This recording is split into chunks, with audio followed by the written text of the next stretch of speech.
Welcome back to Absolutely the Best Podcast, a work in progress. I'm Zach. With me, as always, is the Okoye to my Wakabi, my good friend George.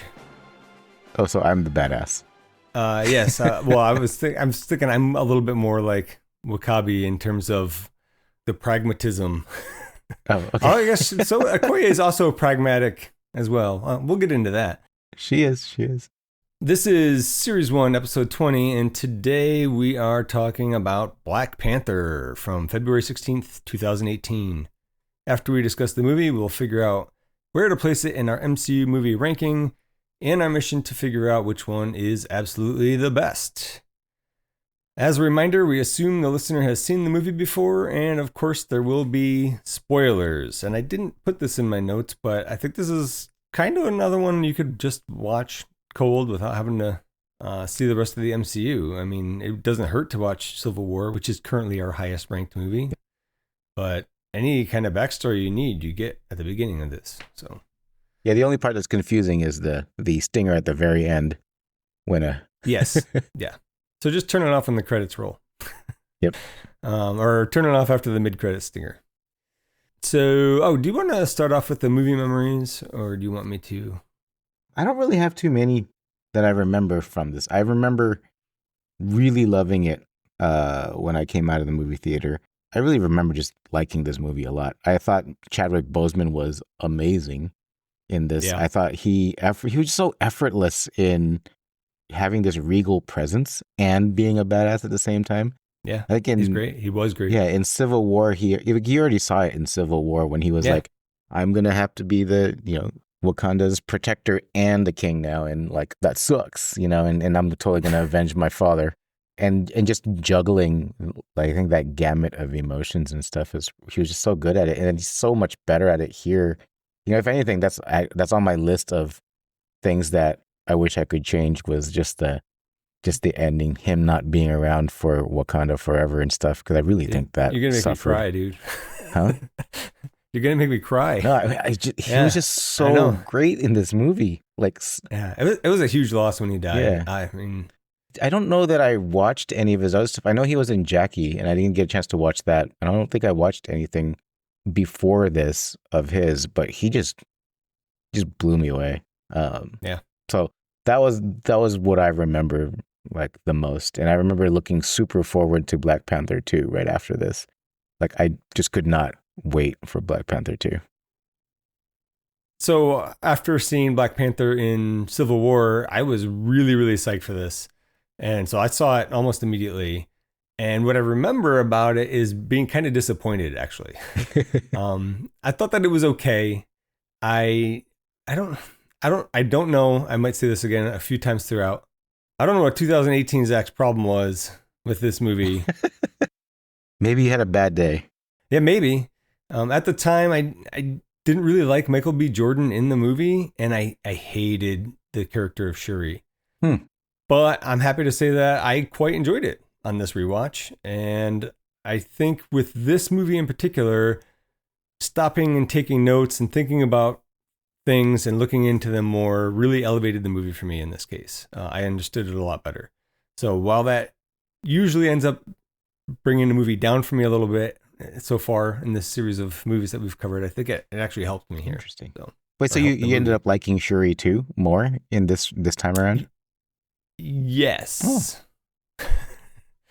I definitely didn't hate her. I'll put it that way. Yeah. Let's get into who made this movie. I want to start on a side note, actually. Were you aware that this has been in some stage of production since 1992, I think it is? Yep. I wrote 91. I mean, I didn't know how long, but I knew that it was like people have been wanting to make this movie for a while. Okay, I had no idea. And did you know that Wesley Snipes was pushing it for a long time? I'd heard that. Yeah. He wanted to produce and star in it. And I guess at one point, Mario Van Peebles and John Singleton were both considered at some point to direct. And then I guess, things got delayed. There was 3 Blade movies, and Snipes eventually went to prison for tax evasion for a while. Damn shame that first Blade movie was really great. I actually loved the second Blade one too. I like all three Blade movies. I mean, I'm not going to say that each one is better, but I liked all three. So Black Panther is the 18th movie in the MCU series. It was written by Ryan Coogler and Joe Robert Cole. It's directed by Ryan Coogler. The main characters in Black Panther, we have a few repeats. Reprising their roles, we have Chadwick Boseman as T'Challa / Black Panther. And as we've said a number of times, and it can't be said enough, we lost that guy way too soon. He was already diagnosed before making this movie. He had stage 3 colon cancer while making this movie. It's insane, right? Like just how well he kept it under wraps. Yeah, I mean, he does not look sick at all. Yeah. I mean, he looks sick, dude, but he was yoked for this movie. Yeah, that's what I'm saying. We have Martin Freeman as Everett K. Ross. Same as in Civil War. He's kind of a dick CIA agent. Actually, I think he's a little more likable in this one. Yeah. He comes around after his near-death experience, right? Yep. And Andy Serkis as Ulysses Claw. And he's the same weird, greasy black market arms dealer that he was in Avengers Age of Ultron. Except he got his hand back, or he got a appendage back. Yes, yeah, he's got a pretty cool prosthetic in Andy this. Serkis is pretty kind of awesome of an actor too, right? Like just he's not just a good mocap guy. Yeah, he can act. I actually kind of didn't like. I thought his character was a little too odd in this, like over the top. Yeah. I didn't think it was consistent with how he was in Ultron. Did you listen to his SoundCloud link? No, that was so annoying. Anyways, so the new characters. And I apologize in advance because the white guy is going to absolutely murder the pronunciation of a lot of these names. I am trying my best. This one's easy. Michael B. Jordan as I spoke too soon. It's not easy. As Njadaka / Eric Stevens / Killmonger. He's the movie's main antagonist. He's a Black Ops mercenary and former U.S. Navy SEAL who seeks to overthrow his cousin T'Challa. I have mixed feelings on Michael B. Jordan, but really? I think I just like him now. I don't know what I didn't like about him before. I think I'd seen him in this, and then I saw him in like Fantastic Four, which is not good. Did you watch Creed? No, I have not. Oh, I loved him in Creed, and what's the name of the one? There was a movie where he started as a father, and he was on BART, and he got shot. Oh, I don't know that. Darn it. That was Ryan Coogler's first movie, I think, was that really? movie that All he directed Michael B. Jordan in. I'll have to see that one out. I liked him in both of those. But after watching this movie a while ago, I saw him in Just Mercy, and I thought he was great in that, and like he really won me over in that. And this time around, I understood his character a lot better, and I liked him in this. Also, I forgot that he was Wallace in The Wire. That's crazy. He's so little then. Next, we have Lupita Nyong'o as Nakia. This is T'Challa's ex-girlfriend and basically all-around badass for Wakanda. She's a spy. She's a spy. Yeah. I think this is the first thing I ever saw her in, and I love her in this. She's great. I love her in everything I've seen her in. She's really amazing. She did Us, right? Which is Jordan Peele's second movie, and what's his name? Winston Duke. Winston Duke, who plays M'Baku in this. Yeah, was in that too, and they're both really, really great in that. Did you see? I'm blanking again. What's John Krasinski's The Quiet Place or? Oh yeah, the Day One. I did not. No, I planned on it, and I kind of just at the last minute decided not to. I don't know why. She's in it, right? She's in that movie. Yeah. I think I was worried that it wouldn't be good. But I will watch it when it comes to streaming. What did I do? I went and watched... I think I was just like, I'll just save up my free time and watch Deadpool and Wolverine when that comes out. I mean, that was a good call. Which I did. Yes. So far, I stand by that decision. Denai Gurira as Okoye. Okoye is the head of the Dora Milaje, which is Wakanda's all-female special forces, and T'Challa's bodyguards. She's another great actress. I pretty much only know her from this, and before that, The Walking Dead. Michonne. Yeah, great character. Yeah. Daniel Kaluuya as Wakabi, which is T'Challa's best friend and head of the border tribe security unit in Wakanda. And I guess also, I'd forgotten until almost the end of the movie, it's Okoye's husband. Boyfriend. I didn't know that they boyfriend? I thought they were just boyfriend. Know. Okay. Well, there was some talk about, maybe this might have been a deleted scene, but there was some talk about, would they raise their children basically under Killmonger's rule? So maybe they're talking about future children.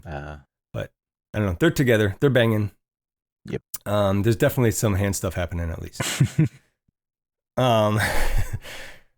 So Daniel Kaluuya is pretty great. I loved him in Jordan Peele's first movie, Get Out.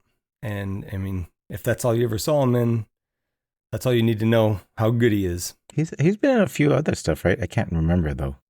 But he was in the another Jordan Peele movie, the third one there, about the alien spaceship thing. Yeah. With Glenn. Nope. Yeah, Nope. Yes, with Glenn. Yeah. That's right. And he did an episode of Black Mirror. I think that was like the exercise bike one. Yeah. Kind of. Yeah. We have Letitia Wright as Shuri, which is T'Challa's little sister. She's supposed to basically be like the Tony Stark genius technology guru, if I'm understanding that correctly. And apparently she's only 16. The character is only 16. And I'm pretty sure that even Tony was just a stupid, dumb kid at the age of 16. So yep. I'm not convinced of this character's genius. I think part of it is the writing, and part of it is, I don't know what the rest of that thought was. I like the brother-sister dynamic with her and T'Challa, but that totally makes sense. The genius part stuff, her character seems immature, and I don't know, I just don't buy it. She's not the actress, not bad, but I'm just not convinced by the character that she's supposed to be some genius who created all this crazy technology that they use all the time. Yeah. Winston Duke as M'Baku, leader of Wakanda's mountain tribe, the Jabari. He's another great character, one of my favorites in the movie. Yes. And he's another great actor. So I think this was his first movie, actually. I think saw that, or maybe they said that in the director's I know he went to school with Lupita Nyong'o, I heard. I remember him saying in an interview. I think I looked up his credits just to see what else he was in, and this is the first thing that I saw listed. So maybe he had done a bunch of other stuff that just wasn't on Wikipedia or wherever I think you're right. This might have been his first. I mean, definitely the first thing I saw him in. Mm-hmm. But he's funny as hell. I love him. I love this character. He's so good. Yeah. He's a big dude too. Yeah. Sterling K. Brown as Njobu, which is T'Challa's uncle and Killmonger's father. I like this actor too. He's really good. Yeah. He's a little bit weird, but it's interesting. Oh, really? I don't really know how else to describe it. In everything, I just like him as a person and as an actor. Interesting. He's weird's probably not the right term, especially in this political climate. But he makes interesting different choices. Yes, there you go. He does make it. I think he definitely makes interesting choices for sure. But I like him a lot, and I enjoyed him quite a bit in the TV show This Is Us, not to be confused with the movie Us. I liked him a lot in This Is Us, and I feel like I don't really know of a character of his that I thought he did poorly. He's just a really strong actor, I think. Well, even in Predators, The Predator, I think it was The Predator. The Predator. Which is probably the worst Predator movie. Is that the one where, what's his face? The Schindler's List guy was like the main mercenary guy in it? Or is that Predators? I don't know. But it's the one where it has Olivia Munn in it. Oh, yeah, that was a terrible one. With the anti-predator armor, right? Yeah. That's pretty terrible. I totally blanked on that one because I wiped that one out of my memory. I had heard it was awful, so I think the bar had been lowered way down for me. So I didn't think it was that bad, but it is easily the worst Predator movie. So easily the worst. I did like Sterling K. Brown in it, though. He was good. I mean, his character was kind of a bad guy, if I recall correctly, but yeah. he was good in it.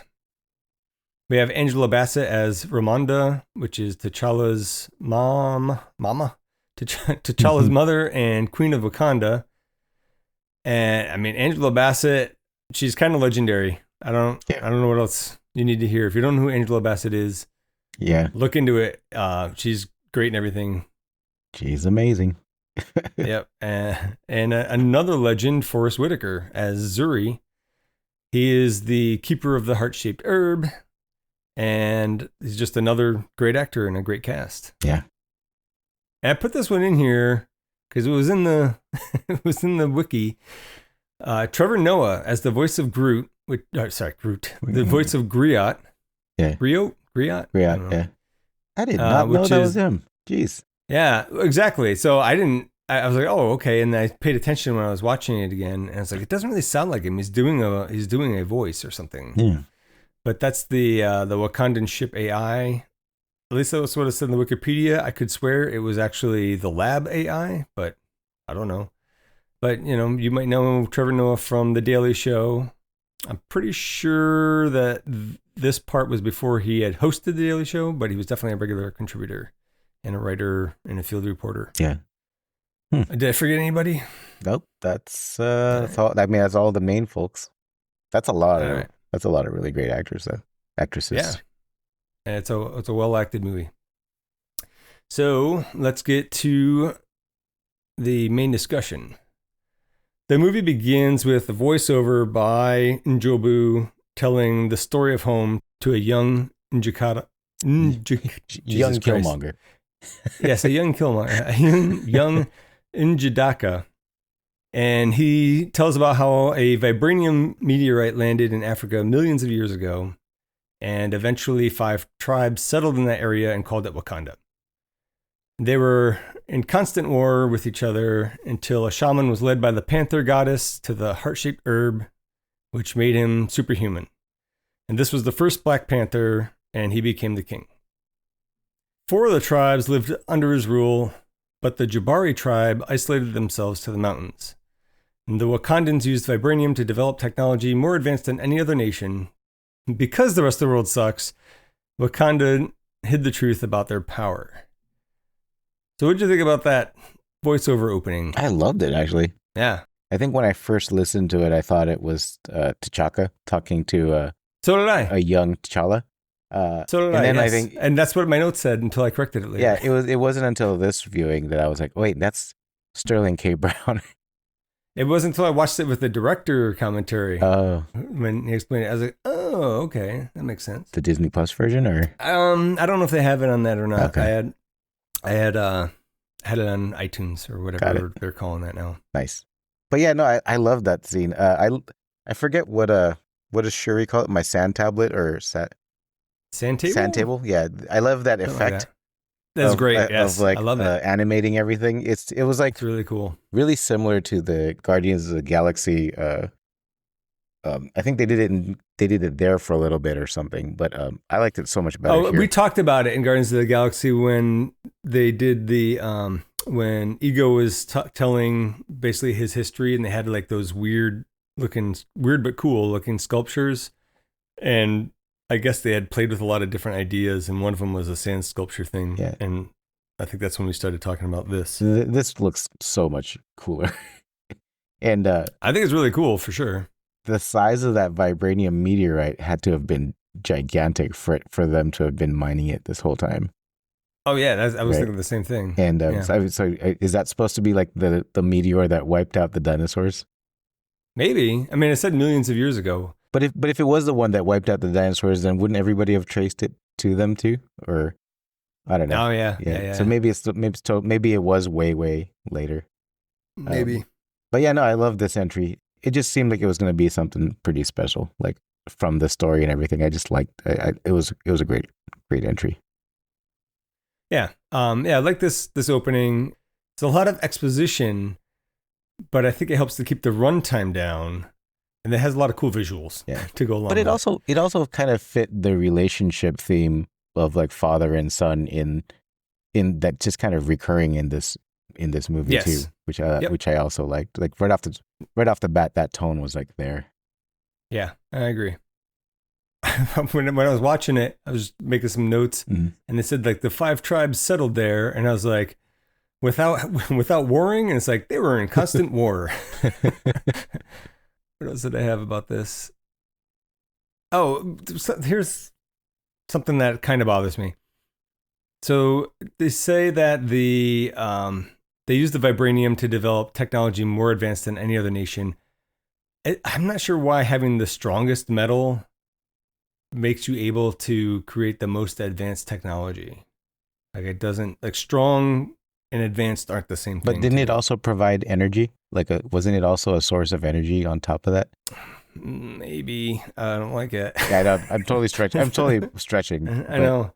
Well, I mean, I'm starting to have problems with vibranium in this movie. That's probably some of my biggest gripes are vibranium based in this. But anyways, I feel like if having the strongest technology makes sense, but right. I don't know. I'm trying not to think about it too hard. Your list of science gripes starts growing. And where did the heart-shaped herb come from? Because they say something about it, the meteorite affecting the plant life around it. Yeah. Okay, so, but I feel like there would be a lot more heart-shaped herb. Maybe they cultivated it down to a little patch. I think to make sure nobody. So else I think what they did is they cultivated it into the heart-shaped herb. It's kind of like how you specialize and you create miniature poodles. Yeah, Except you have something useful like a super soldier serum. Okay, well that also kind of answers my other questions. Like if they purposely were like crossbreeding plants or whatever to make this thing, that was like, who was the first one to just eat this glowing purple flower just to find out what happens? Right. Right. And then how did they figure out how to undo it? Because like that happens a couple of times in this movie where they have to take the Black Panther power away. It's part of the ritual, right? Yeah. Yeah. So couple of hanging threads there for me, but overall. Then we see it's Oakland, 1992. It's 1992 in Oakland. And Prince Njobu gets a visit in his apartment from 2 of the Dora Milaje and his older brother, King T'Chaka. T'Chaka tells Njobu that Ulysses Claw stole a 1/4 ton of vibranium from Wakanda. Claw knew too much, so he must have had someone on the inside, and T'Chaka thinks it's Njobu. Njobu denies it, but it turns out his partner in crime is also a spy for Wakanda and has been reporting back on him. T'Chaka tells Njobu to return home and face the council for his crimes. So there's a pretty funny part in this. Yes. You don't know it at the time, but Njobu's friend is Zuri, and he's pretending like he doesn't know who these people are at first. So there's a knock on the door, and he looks out the peephole, and he's like, "These 2 Grace Jones-looking chicks. They own Spears. Open it. You serious? They won't knock again."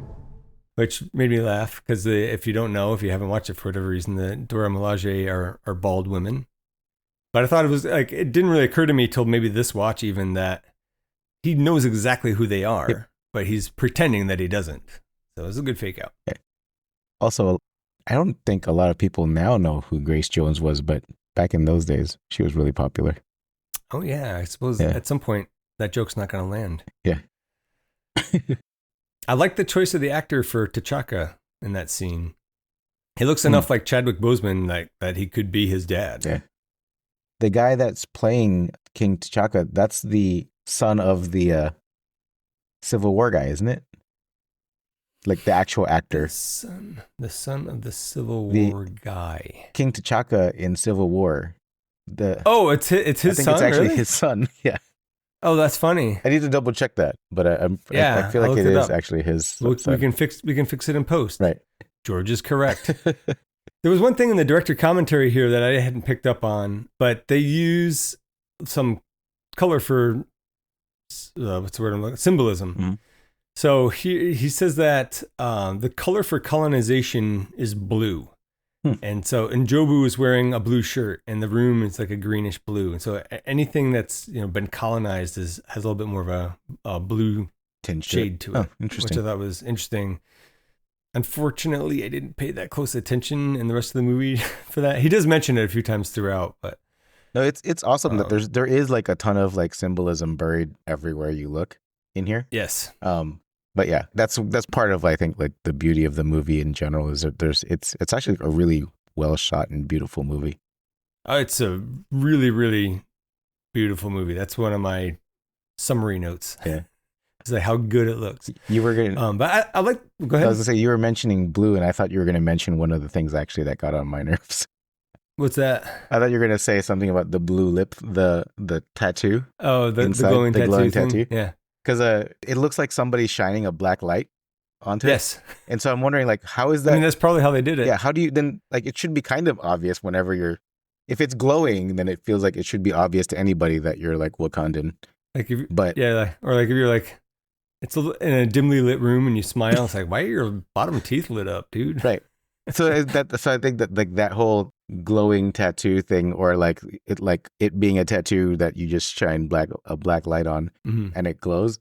Like there has to be a better way to communicate or to like hide that you're a Wakandan that isn't so obvious. Like under your scrotum. Yeah, but then every time you teabag somebody, I'm just kidding. Oh man. But overall, I really like the opening of this movie. Yep. It's strong. I was totally in on this watch. I was kind of like, what was my problem before? Then we go to Sambisa Forest in Nigeria. It's present day, shortly after T'Chaka was killed in Civil War. Through a news story, we learn Wakanda doesn't participate in world trade, nor does it accept foreign aid. T'Challa and Okoye are in Nigeria to get Nakia, who is on a mission. And the Black Panther wrecks a whole convoy of bad guys with more than a little bit of help from Nakia and some help from Okoye as well. I love this scene too. This is pretty good. Yeah. The whole like, don't freeze. And then I think just Okoye and her like, just like, yes, like yes. Her little side comments. He's a pretty chill general. Yes. And you can tell he's a pretty chill prince to be taking it. But it's just such a great interaction. And when he actually does freeze when he sees Nakia, it's pretty funny too. Yes. I had something about I'll just shutting down the engines. No, is that totally possible? I thought you're gonna have I thought you're gonna have you might have a science gripe about shutting down their engines. Okay, so here's what I had. I said there's a lot of cool sand. It wasn't I don't think it was the engine. Oh no, I think that was okay. Like where he throws the little discs on there. I just kind of thought, I was like, I don't know, that's like a little EMP or something like that. But I guess I don't know if that works on a gasoline engine. Okay, I guess that's a science gripe. I hadn't written it down though. What I had written was that there was more cool sand display stuff here. Yeah. Like where he picks up the Jeep. Like there's a model of the convoy. Yeah. Going right, and he picks up the one vehicle. I should hate that. It's so impossible. It should really bug me, but I don't. I thought it was cool. Yep. So, we see Lupita Nyong'o as Nakia being a total badass right off the bat here. She's really great. And then, the other note that I had was that after he like interrupts this mission, right, and then helps her to take out all these bad guys, whatever, and rescue. I don't know if there were people who were going to be traded. Yeah. And what was it? What do you call that? Human trafficking. Thank you. That's the word for it. You'd think I would know a little bit about human. But so after all that, all said and done, he's like, "Yeah, I want you to come back for my father's funeral and be there for when I'm crowned king." I was like, that's kind of selfish. But I mean, I guess if he helped her, get the job done faster, then okay. That was the main reason why they were looking for her, right? Yeah. He wanted her to come back. Like, okay. Yeah. After this, T'Challa, Nakia, and Okoye return to Wakanda, which is clearly a very advanced civilization. There they are met by Queen Ramonda and Princess Shuri, who welcome Nakia back home. I love the unveiling of Wakanda scene. When people think about their future, they think about Jetsons and stuff, but I do love this vision of technology and nature in harmony. Yeah. No, I love it. I thought it looked cool as hell. Yeah, like no ugly looking door jam Cybertrucks. It's just sorry, I saw one earlier today and I can't stand those things. Oh, My parents were visiting and they saw one for the first time. They had no idea that the thing even existed. And my mom's like, it looks like a dumpster. I'm like, that's what everybody says. I don't mean to spread misinformation, but I have read somewhere that raccoons started scratching the back thinking that it is. Yes, I saw some pictures, I think. Oh, really? So, okay, so Yeah. I wasn't wrong. But it's just that this harmony of technology and nature. It was just such a beautiful. Like you can kind of, I get it. I get why Wakanda would not want to just be like, hey, look at us. We've got all this stuff, because everybody would want a piece of that and would want access to that technology to get them to where they are. Well, and history has proven them right. Exactly. So while I do agree with you that the reveal was really cool. I mean, it just looks like, just looks like open space and jungle, and then fly through a hologram, and then you see the city, right?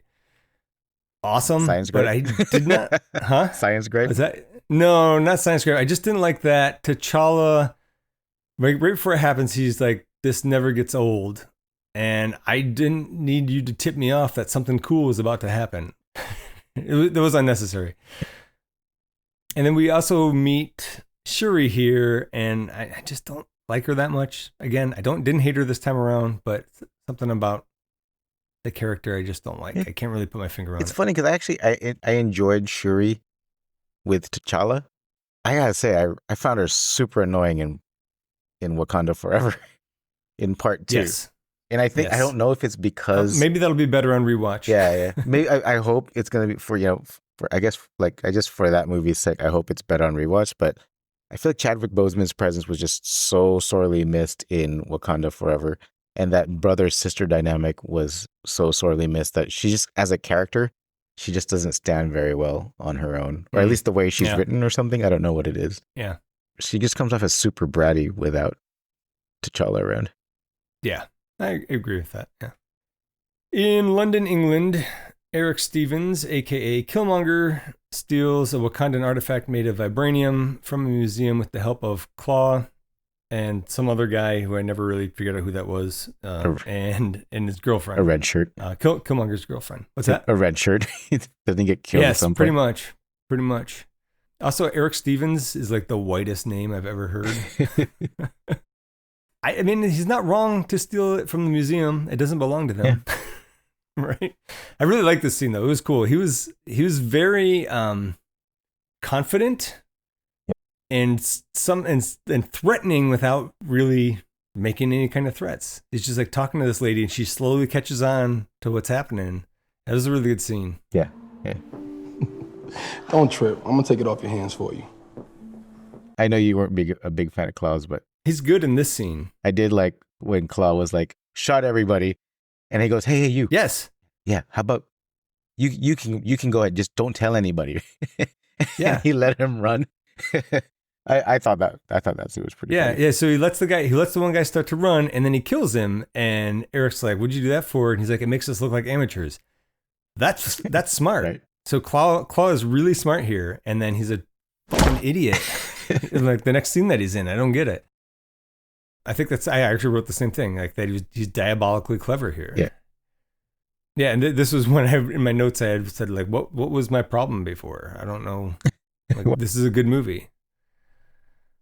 So, it's Coronation Day back in Wakanda, and it's time for T'Challa to be crowned king. According to tradition, and to allow other tribes a path to the throne, T'Challa accepts a challenge to his ascension and fights M'Baku of the Jabari tribe without his Black Panther strength, though. He is victorious nonetheless and is made king. So, right off the bat, I had a question. So, before they even ask if there's a challenge, right? They strip away his Black Panther power. Why? Did they? Like, why don't you? Yeah, like, so they're like, now he'll drink this to strip away his Black Panther power, and then they ask if there's a challenge. It was like, why don't you just wait and see if anybody's going to challenge, because this whole thing might be unnecessary. And even Zuri is like, come on, man, nobody challenges. Oh, well, this is a stretch, but my explanation would be, it would be to show that he's a king first and then the Black Panther second. Okay. All right. I can accept that. I don't know how true that is, but yeah. Not to get too ahead of ourselves here, but also when he has to ingest the heart-shaped herb again, he goes to the ancestral plane. It's like, hey, that's another trip to the ancestral plane. I would want to do that more regularly anyway. That seems pretty cool. Yeah. So if he's Black Panther all the time, and then they strip away the powers for this fight, I feel like it's when I'm driving my minivan, and it's got the cruise control that keeps you a certain distance from the car in front of you, right? But then sometimes I got to drive the wife's car, and it doesn't have that. Yeah. And I forget. So I wonder if that, is that ever a problem? Like if he's got to fight somebody without the Black Panther power. I mean, this is a Spider-Man Homecoming again, right? Yeah. The whole like if you're nothing without your suit. I like that. Yeah. I mean, to be fair, T'Challa does get his ass kicked for a bit by M'Baku, but then he wins. Right. Except I would think that it'd be a lot more dangerous in this case, because if you're so used to leveraging the Black Panther's powers as the protector of the entire country, right? Yep. Somebody that trains night and day just so that they can have that shot at you might actually have like leverage, right? Because all they do, all their training is to beat you, so they can get the throne, so they can get to be Black Panther. Like N'Jadaka did. I mean, actually, yeah, right. That's a perfect example, right? Yeah. I really like it when the Jabari show up too. That was really cool. The guttural. Yeah. And but they're all just like huge, intimidating dudes. And in the director commentary here, he says that apparently they dress like gorillas, like in gorilla suits, basically, in the comics, which he points out rightfully that it's problematic. Right. And then I looked, and I didn't realize, I don't know why I didn't know this or just assume it, but I didn't realize that Stan Lee and Jack Kirby created the character of Black Panther and all the Jabari and everything. I don't know. I just kind of assumed that it was a black artist and or black writer who worked on it. I don't think there were many. Actually, I mean, I don't. I'm know sure that there were. If there were, yeah. probably not many. I mean, in hindsight now, it's obvious to me, but right. But so that there was some problematic things from the comics does not surprise me. I really like this tradition of allowing a challenge too, because it to make it fair to the other tribes. If it's simply a bloodline thing, right? You're always going to have the same tribe in charge. I thought that was cool. There's a part where M'Baku is he's cursing everybody out basically, but he says something about how the Wakanda's technical advancements are being overseen by a child, and I was like, he's not wrong. I mean, I'm kind of on his side here. By Shuri. I guess she's doing a good job though. Yeah, Shuri. Oh, and this is so uncalled for when he tells he's talking about T'Challa. He's like, somebody who couldn't even keep his own father safe. It's like, ooh, man, too soon. But like, you're getting into it. If you're about to fight somebody, you want to be in their head, right? Yeah. You want to make them unstable. So that's a good point. So eventually, T'Challa overcomes M'Baku and has him in, like, I don't know, some kind of leg lock thing. Yeah, leg lock around his head at the edge of that cliff. And M'Baku is at first refusing to yield, which means that T'Challa has to kill him. But he tells M'Baku that his people need him. He's like, your people need you, so yield. And then he does. I thought that was really cool. And it sets up something for later, too. That's cool. And I think this is the first scene where we get the first Wakanda Forever. Wait, do we? Yeah. I mean, they definitely say it here. I think that's the first time they say it. Oh, like at the end, like after the fight? Yeah. T'Challa ingests the heart-shaped herb again, thereby getting the Black Panther powers, and his wounds from the fight are healed. And this comes with a free trip to the ancestral plane, where he speaks to his father, T'Chaka. That was a beautiful scene. Yeah, it was really cool. Like, I mean, it's obviously CGI, but it looked really cool. I liked it. Yeah, it's actually like one of the decent CGI scenes, because there's a lot of bad CGI. There's a couple. Movie. Yeah, well, in that fight scene right before it, it's pretty obvious that they're on a green screen and the background is computer generated. What, they didn't actually fight in a waterfall? But I just feel like it could have been, I feel like it was something to do with the lighting. Yeah. Or the coloring or something. It was very obvious that they were on a green screen for that one. But it was still pretty cool. It seems like getting the Black Panther powers is a lot more difficult than removing them. It's like, yeah, because you have to be buried on top of that. Yeah. It's like, yeah, yes. But I don't know how much of that, but a lot of that, them getting it, I think, is more ceremonial, like the things that you have to do. Like, I don't think you actually have, like, you can just drink it. You don't have to actually get buried and stuff, right? Only one way to find out. Right. I'm just gotta challenge the throne. Yeah.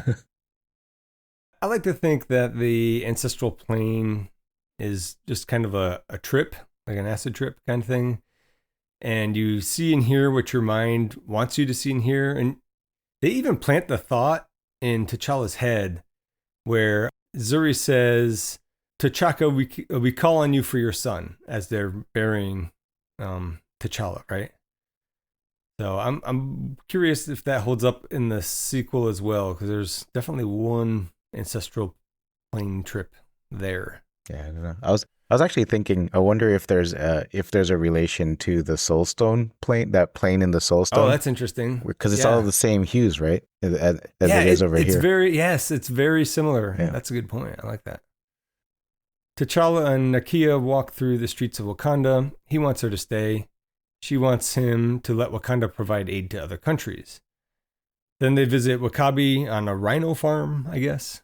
And Wakabi's on T'Challa's side. He thinks that they should not provide aid to any other countries.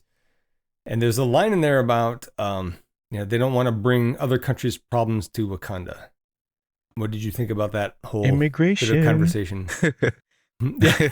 Well, I was like, I wonder how many white people saw that and were like, see? Right. And like just totally don't get it. I mean, I do think that there's a lot of not even hidden, I think, parallels to a lot of the issues happening in like real life, right?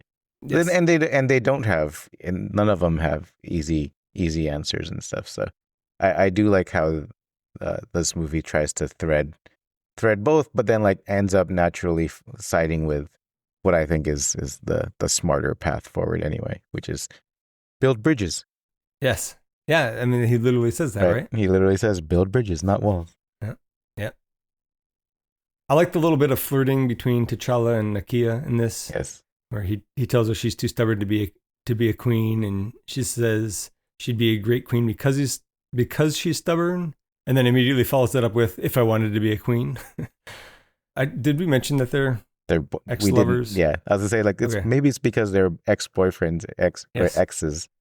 That is important. But they don't seem to be they seem to be exes on good terms, and I think one of those, they seem to be exes because, my schedule just really gets in the way, your schedules. Let's just put a pause on this for now. Yeah. Like they're those kinds of exes, so they're clearly not fighting, and they're clearly not on bad terms. It's definitely amicable. Yep. Okoye brings T'Challa up to speed on the stolen vibranium situation she just found out about, the artifact that was stolen in London. Claw is going to sell it to an American buyer in South Korea, and they're going to try to intercept it, of course. They've been after Claw for almost 30 years. And before heading to Busan, Shuri hooks up T'Challa with some new technology. This includes improved communication devices, the kimoyo beads, as well as a new Black Panther suit with nanotechnology that converts kinetic energy to potential energy for later use. And also the suit is all like nanoparticles. In the part where Okoye is telling everybody about the stolen vibranium, and T'Challa wants to go get Claw, basically, right? With that one elder lady, she says that they need a king, not a warrior. Right. And I'm like, well, then why is he also the Black Panther? Like, you can't make him Black Panther and not expect him to be a warrior. I think because he doesn't have a kid yet, or he doesn't have an heir to be the Black Panther. I guess, but I mean, it's going to be a while. Yeah. Well, I think her point was also like, you've got generals, you've got the Dora Milaje, you've got the spies, send them to go get Claw. Yeah. was more her thing. I guess so. I mean, he did, but he also went along. Yeah. Well, he also promised Wakabi that he would do it. Yes. Right. And that's important. Right. When it comes to technology, I did like the completely sound absorbent shoes. Sneakers. Though totally impossible. It made me laugh that she's like, I call them sneakers. I did laugh at that.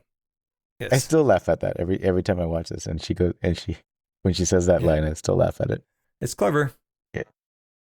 We've mentioned it so many times. I don't like the nanotechnology suit because it's impossible, but I get it. And in movie, it's much faster than changing into a suit. And even Shuri has a good line about that where she's like, oh, wait while I put on my helmet, right? Yep.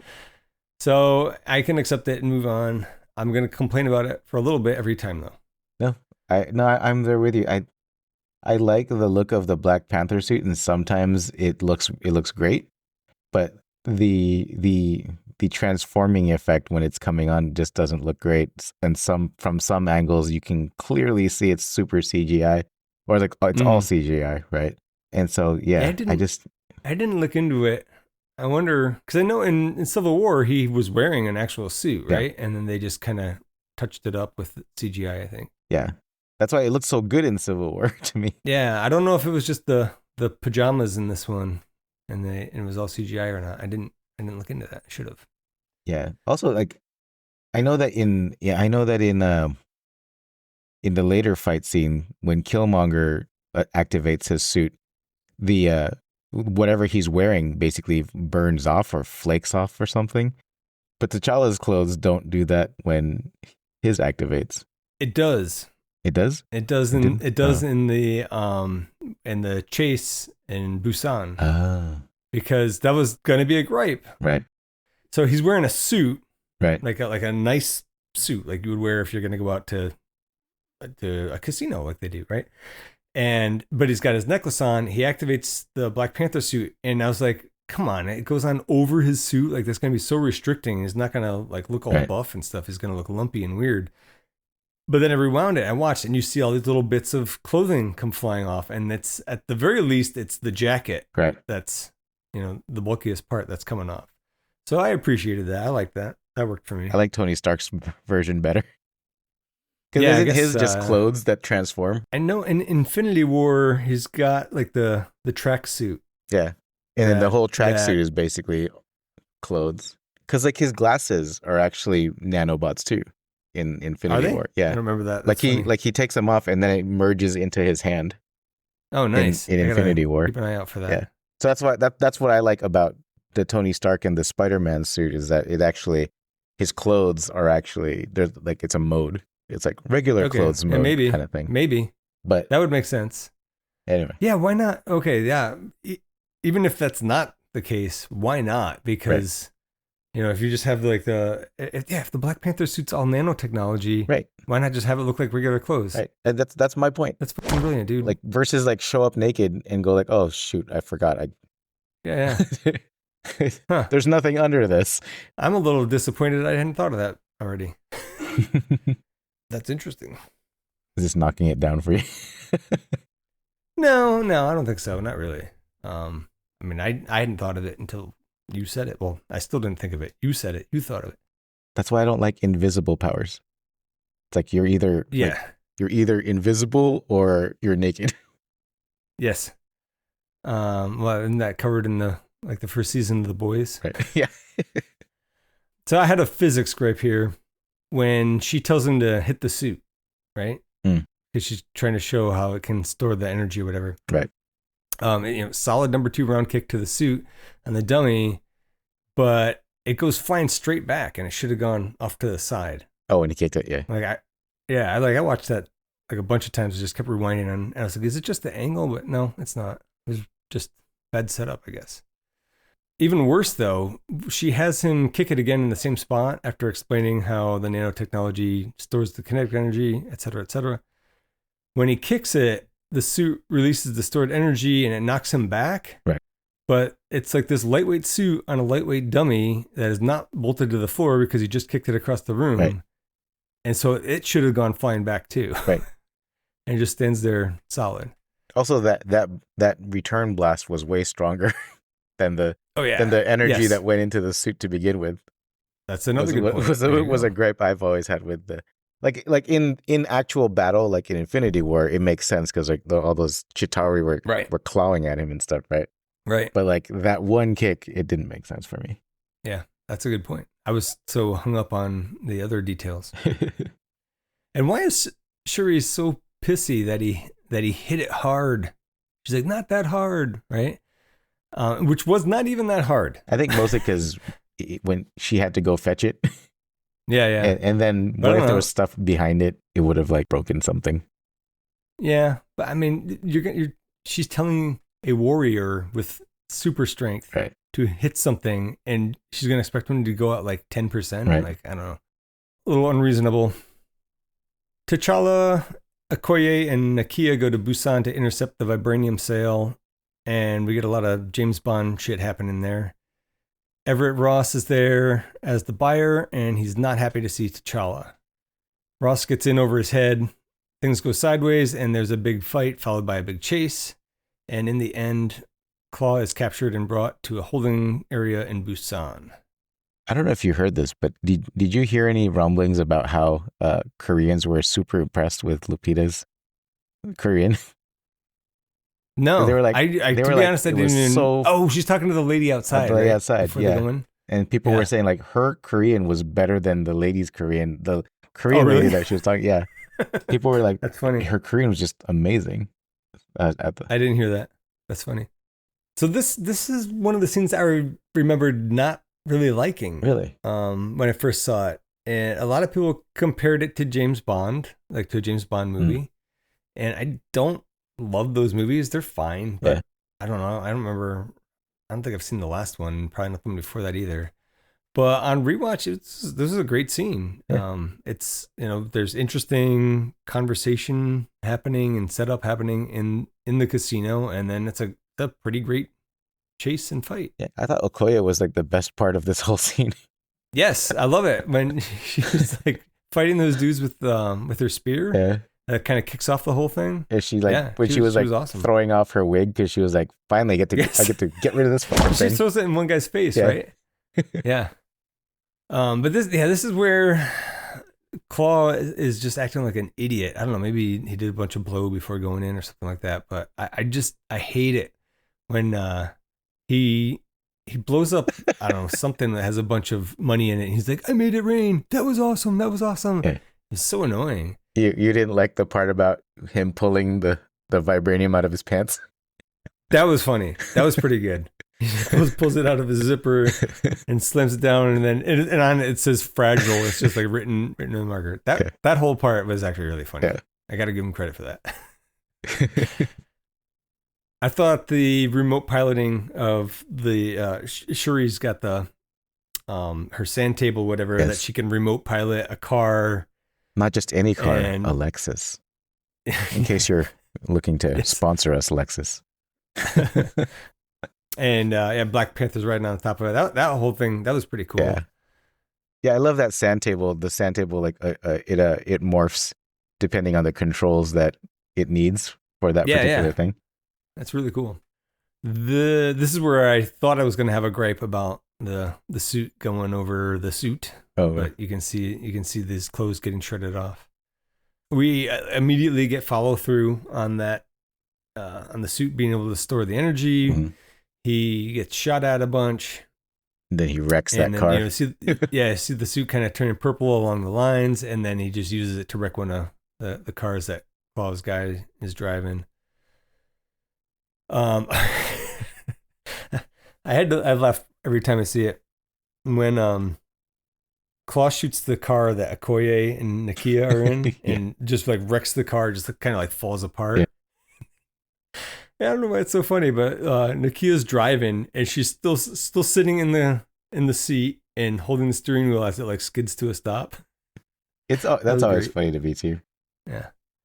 But Okoye was super bad. Like I think just the grabbing her spear, landing on like I think the hood or something, and then jamming it down as a way to slow down. That was pretty nice. She's doing almost as much as Black Panther, and she does not have super strength. Yeah, she doesn't have anything. She's just her regular skills. I wouldn't say she doesn't have anything. No, I mean she got a lot of skills. Yeah, I mean she doesn't have any extra enhancements outside of her skills and experience. So I didn't catch this any of the times I'd watched it before, but after Black Panther catches Claw, the eyes on the suit pop open, and you can I saw that. Yeah. T'Challa's eyes. I didn't like that. Like, just leave the suit eyes there. Yeah. It looks awesome. We know he's under there. Weird. You don't need to remind us. It looked weird with it was kind of the opposite of with Wolverine having the white eyes in his suit at the end of it. Just takes you out of that moment, I think. Yeah. I missed it, but the director points out that and I went back and watched. So this helped me out with a problem later on. Not entirely, but it helped me understand the motivation a little bit better. At one point, Claw shoots Black Panther with his arm thing, which is we find out in a minute that it's a modified vibranium mining tool. But you see the suit, and you really got to be looking for it, but you see part of the suit kind of like disappear and come back. Oh yeah, right? It like disrupts the suit. So I had not caught that at all. All I saw was that like kind of the purple lines went away, and I was like, oh, we wasted the kinetic energy or whatever. Right.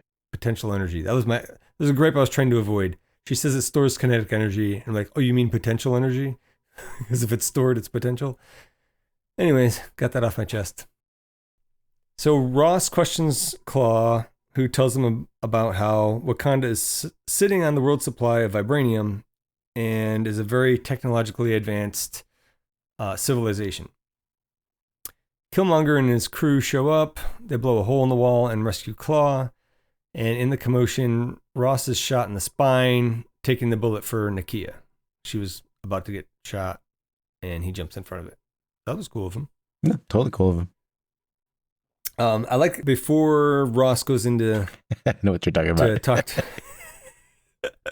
Before he goes in to talk to Claw, they're just outside talking about like what's the strategy going to be. They're talking about good cop, bad cop, or whatever. And at one point, Ross just like kind of like backhand slaps him on the shoulder like in a friendly manner, kind of. But he's like, hey, I'm doing you a favor even that you be here. Like a totally white American thing to do, right?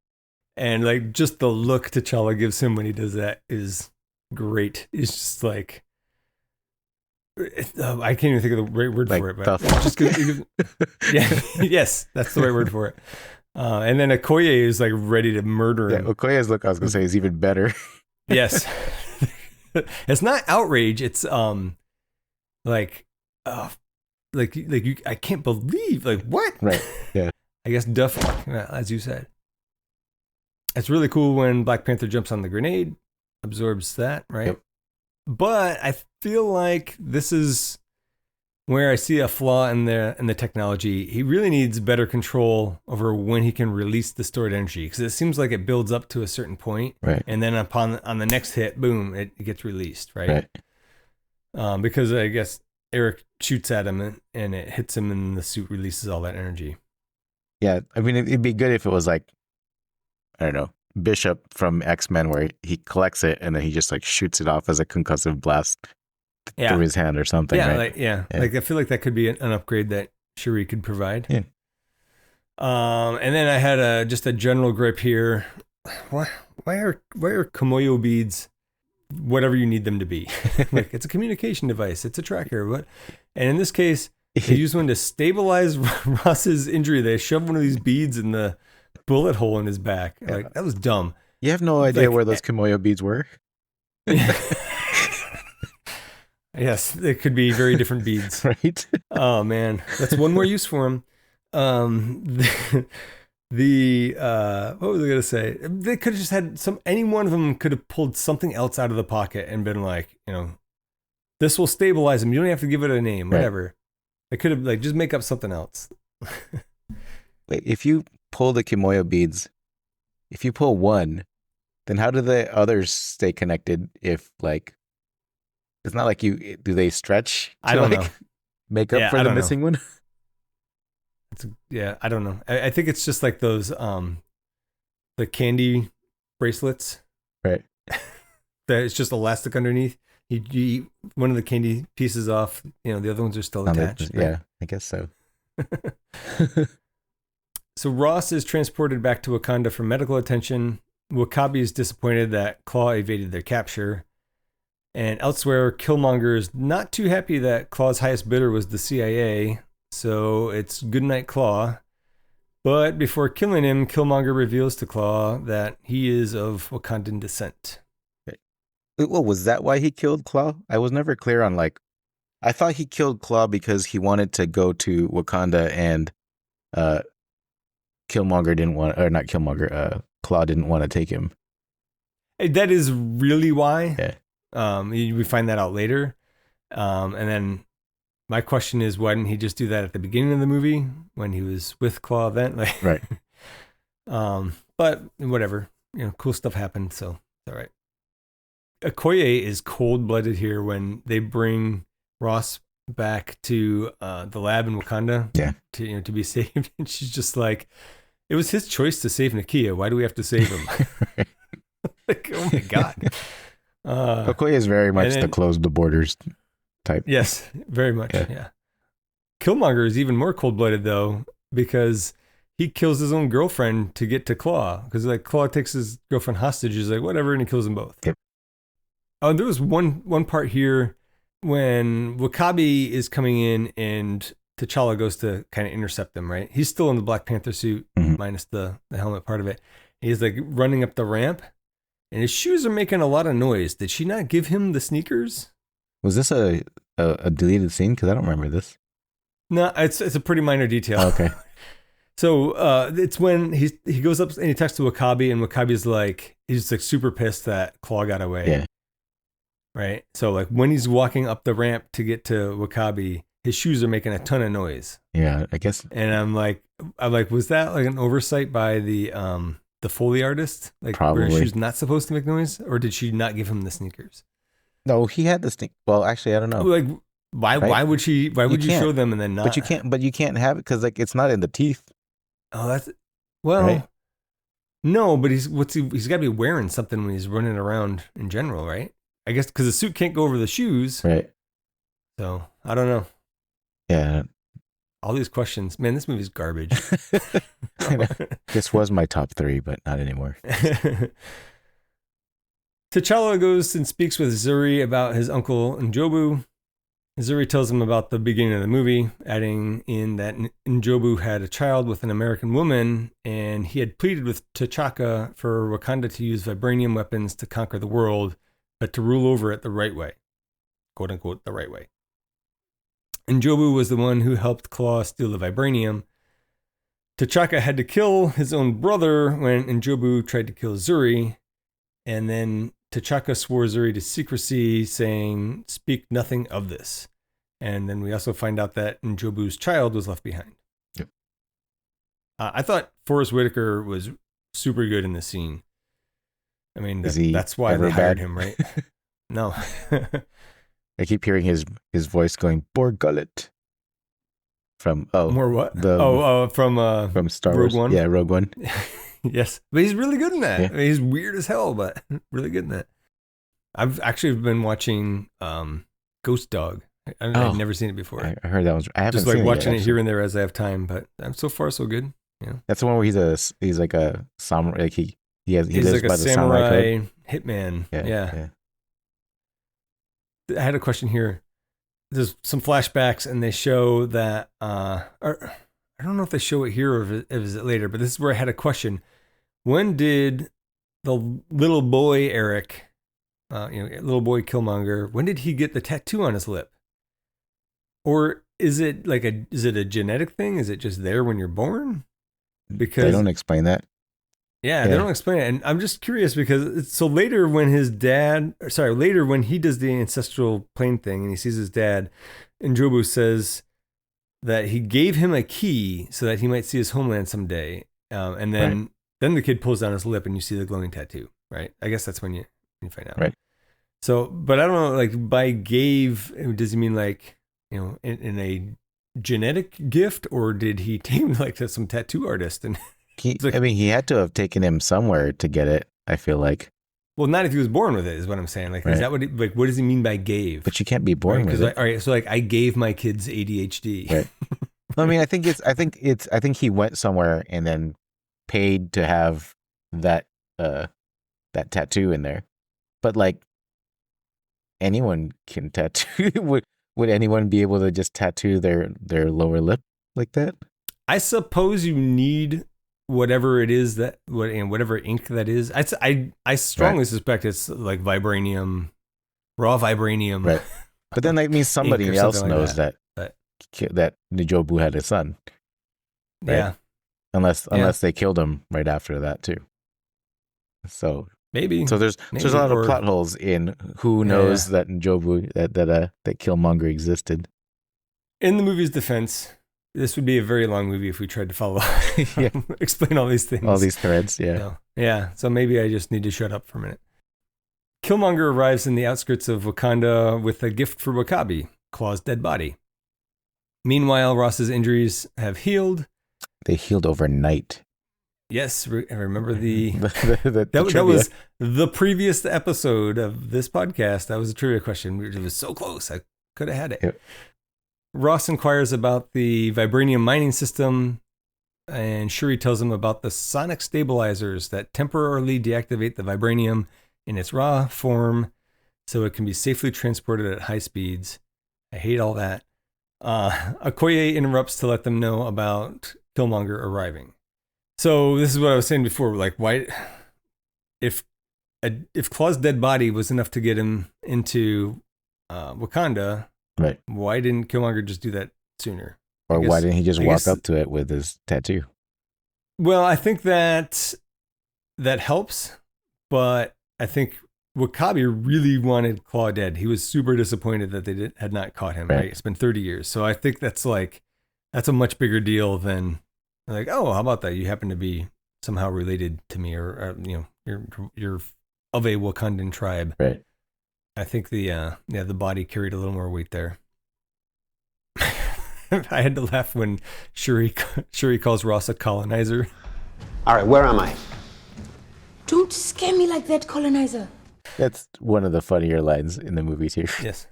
And it's just like very. Don't sneak up on me, colonizer. Yeah. I was like, it's very like kind of matter of fact. She's not like screaming at him, calling him a colonizer. She's just like kind of casually is like, colonizer. Yeah. That was funny. She's not wrong. I have a science gripe. Shouldn't surprise anybody. The whole sonic stabilizers, vibranium in its raw form, it's unstable, blah, blah, blah, that whole thing. If it's supposed to be an element, which I went on a long rant about recently, an unbreakable metal, why is it unstable in its raw form? And what even is its raw form? Like iron ore is okay. That's iron in its raw form. It's an oxidized form of iron because it's easily oxidized. That's how it occurs in nature. So, vibranium is supposed to be impervious to that kind of thing. Right. It's so dumb. I hate it. Like, is it a metal or is it not a metal? Yeah. Or is it indestructible or not? So it is important to the final fight to establish this, but I feel like they could have handled it differently, and I will go into that a little bit more later on. Well, it kind of annoys me because then it sounds like if the Black Panther was ever on the fight at a church rooftop and the bells start ringing, that his suit's gonna get screwed. Yes, like that it's a sonic thing. I mean, okay, it maybe needs to be a sound of a specific frequency and or at a specific energy. Like it's got to be loud enough or whatever. But it kind of bothered me that it was like the sonic thing. Like all right, something so whatever. simple. I feel like like just say electromagnetic something or whatever, and that would at least have satisfied me a little bit more. But did you have more on that part or no? Okay. Ross updates T'Challa, Nakia, and Shuri about Eric Killmonger Stevens. He's a former SEAL who fought in Afghanistan, where he earned his nickname by racking up bodies like it was a video game, quote unquote. He's a member of the Joint Special Operations Command, Ghost Unit, and then Stevens goes and speaks to the Elders Council, declaring that he wants the throne. T'Challa accepts his challenge when Stevens claims to be Njidaka, son of Prince Njobu. He has the ring to prove that it is his blood right. So I didn't have a whole lot here. Do you have anything about this part? I mean, mostly that I still don't. I mean, I guess I still don't get it. Like, why did T'Challa have to accept the challenge? Like, he could have just. I guess, yeah, the rest of the movie wouldn't happen if he was just like, nah, not taking any challenges, because like it already happened. The ascension had already happened. You don't just rewind it. Right. And it wasn't his fault. It was his dad. Like, it's circumstances that wasn't his to control. Right, but I think he's trying to cover up for his dad. So if he doesn't accept the challenge, like, what's he going to do? Is he going to kill Njidaka right there where he stands to shut him up? So I think that he did it with the idea that he would beat him. So right. But I mean, like, like the big thing was that his dad left him as a kid there, or that his dad killed his brother. I think it was both. Because yeah, I mean, I feel like one, you could justify killing your brother because he was the guy that got all that vibranium stolen. Like, he was directly responsible for Claw getting all that vibranium, right? And he shot at the spy, and his dad saved him. Yeah, maybe he left his son there. Maybe he didn't know about it. I don't know. But like, worst thing. Yeah, that's a good point. Yeah, how would he even know? Yeah. I don't know. I'm coming around to your side on this. Okay. But that's why like I think one of the things I disliked about this was like I think the Killmonger motivation. Like I get him being pissed that his dad was killed, or he went back up to the apartment after playing basketball and he finds his dad dead, but he didn't know who killed him. Right? Like, as far as he's concerned, there's a guy with like finger marks in his chest. Dude, I went through so much effort to like this movie more. Sorry. And now you're making it worse. I mean, I get he wants to find who killed his dad, but at the same time, he has zero clue that he's royalty. He sees the spaceship fly away though, or the spaceship, the Wakandan ship fly away. But he didn't know what that was because he's maybe figured it out eventually. Maybe, although I don't know how. Right, because nobody knows about Wakanda. Period. Right. Even in all of his special forces stuff. Right. But so him wanting the throne, and I get he has the ring and stuff, and he holds it a thing. But I think actually the ring was the key. That's what I think is the key that his dad was talking about. His dad surely told him about the Wakandan ships, so maybe he put it together that way. But it was one of those like, okay, well, why didn't he just go earlier? Why all of this whole thing with Claw and everything to get to that for sure. I thought you meant like earlier, like when he was 18 or something like that. And I was like, well, I mean, he says later that he's killed thousands of people. I think he says something like that, hundreds of people, and like all of it is in preparation to take the throne. Yeah, right. Yeah. But like that's also the whole thing, right? Was just to me was well, you could have came earlier and you could have actually had the guy that killed your dad. Yeah. Right. But you were just doing your thing as part of JSOC. Anyway. Yeah, that's a good point. All right. One point in the negative column. Thanks a lot, George. I also think though that so you give like Wakabi and some of the Elder Council they also think that Njidaka should have a chance to fight for the throne, right? So I don't know. I'm still not convinced that T'Challa had another choice here. Oh, I just feel like it had happened, and nobody ever goes do-overs on like ascensions, right? Elections, maybe. We'll have to see. Jesus, we joke about it now. I know. I was like, this might not be funny in a few months. I like how this sets up the difficult scenario between Okoye and Wakabi because they're not exactly on opposite sides, but they're not approaching this in the same way. It's some different thoughts. So after again having the Black Panther power stripped away, T'Challa fights Killmonger. Killmonger gets the upper hand and is about to kill T'Challa, but Zuri intervenes. Killmonger blames Zuri for Njobu's death, then kills Zuri, and then Killmonger throws T'Challa off the waterfall, presumably to his death. So this was another pretty good fight, but I don't think that anybody watching the movie thinks for an instant that T'Challa might actually be dead. Right. I think that this also leads to more interesting politics amongst the Wakandans.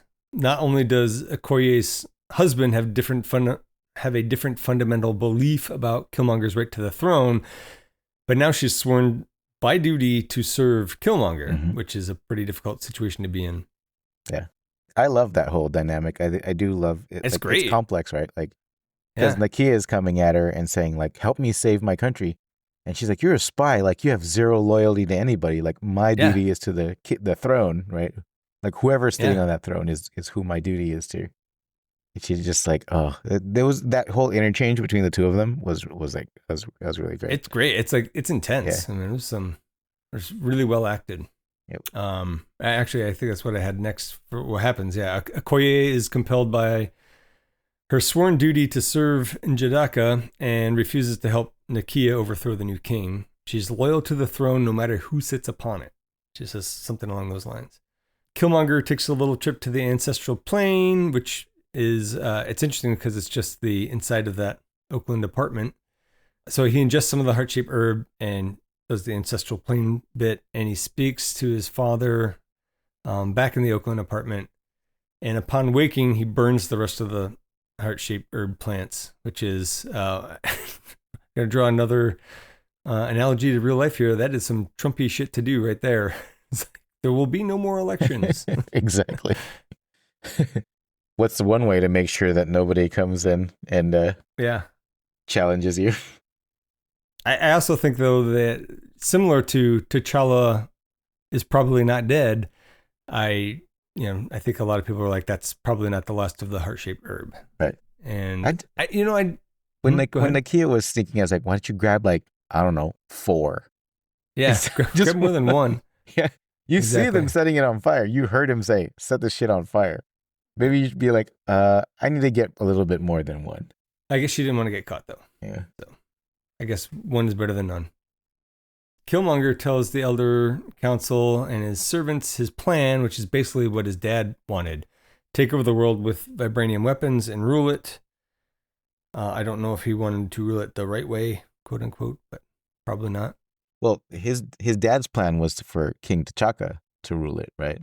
Right. He didn't really have anything, like, he didn't have any. But he specifically says, like, the right way, like there's a right way to rule over everything. But I feel like Njidaka's intentions would not be that good. Not at all. Yeah. Meanwhile, Nakia has taken some of the heart-shaped herb before it was all burned, and she brings it to the Jabari tribe in the mountains. Ramonda worries that M'Baku could be even worse than Njidaka, and she wants Nakia to take it herself. Right. Which, I mean, not in this movie, but for Black Panther 2, that would have been really cool if, like, either one of them, like either M'Baku or Nakia had taken becoming the next Black Panther. That would have been great. I don't know why they didn't do that. Both of them, I think, would have been way better choices than Shuri. Yes. It doesn't make any sense. I'll complain about that more when we get to. Did you catch the? I only remember this because I remember how angry Ramonda was in Wakanda Forever, but how disappointed she was when she was asking for where Okoye was, and the Dora Milaje, because she was asking Nakia where Okoye was. And Okoye, I don't remember it. And Nakia tells her, "Oh, she stayed because to follow her duty with the throne and stuff." And like in Black Panther 2, she like loses it on Okoye and was just like, "Oh, I remember that scene." Yeah. I was like, "Ooh, bad move." Just got on the Queen's shit list. I don't think that's a list you want to be on. I was also thinking here though, like that heart-shaped herb seems like it could be dangerous. I mean, why isn't there 12 Black Panthers running around? Because somebody could just grab it and take it, right? And so is it just a sense of honor and tradition that prevents people from doing that? I don't know. Yeah. What was interesting though, I read, I think it was somewhere on Wikipedia, something suggested that only royal bloodline can consume the heart-shaped herb and get the Black Panther powers. Oh, I didn't know if I read that. But I don't think that's established in this movie at all. But then in the same article, it suggests that Killmonger is not royal bloodline, but he definitely gets the Black Panther powers. Right. So, and why wouldn't he be royal bloodline? He's the Brother. Nephew of the king. So I don't know. And then on top of that, M'Baku had challenged, and if he had won, it wasn't going to work for him because I don't think he's royal bloodline. Yeah, I don't think you have to be. I mean, it just so happens that the lineage has all been royal, right? Right. Because the first Black Panther was definitely not. Right? That's true. Right. The Jabari have a surprise for Ramonda, Nakia, and Shuri and Ross. They found T'Challa. He's gravely injured, but he's not dead. Surprise. And it's a nice surprise. And after ingesting the heart-shaped herb again, T'Challa is healed and is once more the Black Panther, or a Black Panther, since there is already one. Right. Oh man, if Nakia had taken it, and she had a kid with T'Challa, that kid would be like super Black Panther. Like, that would be interesting. I like M'Baku in this whole scene. He's pretty great. He's totally ruthless. My son was married in ritual combat. Were the odds fair? Yes, So it was less a murder than a defeat. do not rub our noses in Silence! That was pretty brutal. well, like right after that, Ross tries to talk and he does the warning. Yes. Just kidding. He's We're messing with Ross vegetarian. pretty good. Yeah. Yeah, that whole vegetarian thing was weird. I kind of went down not a rabbit hole, but I was like, there's no way they're vegetarian. They're all huge. And then he also said that, so when he reveals that they have T'Challa, he says that one of their fishermen found T'Challa down by the river, right? So they're at least pescatarian. I think he was just messing with Ross and just saying things. I'm sure they eat everything. I thought I took it as they were just messing with him. Yeah. I just thought it was really funny when he said, "I'd feed you to my kids." Yes. I think M'Baku really shows that he's an honorable person here because he could have taken the heart-shaped herb. They offered it to him. But he's like, no, I found something you might like. Right. Which is T'Challa.